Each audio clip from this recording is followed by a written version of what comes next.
Hi, my name is Om Kare. I am B Mechanical pass out from College of Engineering Pune. I have 12 years of experience in automotive industries. I work from customer input capturing to design to development to SOP and till the end of the product life cycle. I work for Tata Motors, I work for Ford, I work for Mahindra, I work for Piaggio, I work for Bajaj, I work for Yamaha and for their products. So what I found there, and most of the OEMs have their systems and the requirements, but more or less, since they are working under TS guidelines, they have equal system, they have equal documentation, they have equal standards. But to understand or to gain on knowledge on APQP, PPAP, FMEA, since these are important documents, they will not, this is difficult to survive in the automotive industries.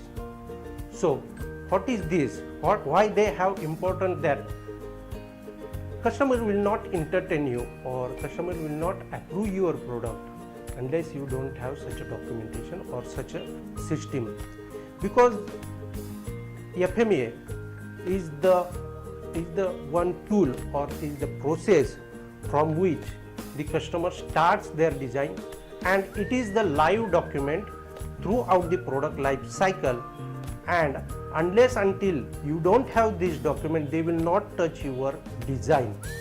And this is the important tool which will improve your product quality, and in this tool you can identify the failure modes, you can identify your actions, you can identify your risk priority number, and henceforth so we will improve the product quality. Yeah, so there are many stages in FMEA. There are many types of FMEA. For example, concept FMEA, system FMEA, service FMEA, process FMEA, and the most and critical part is design failure mode effective analysis. And this is the critical part, because the whole product quality, it depends upon DFMEA. That's why we are learning here DFMEA.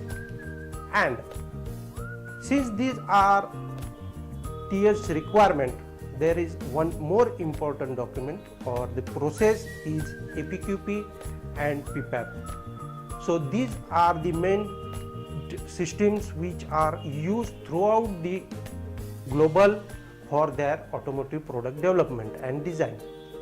So in this session we'll have the introduction, all the stages, all the forms, all the documentation, and we will go through each documentation.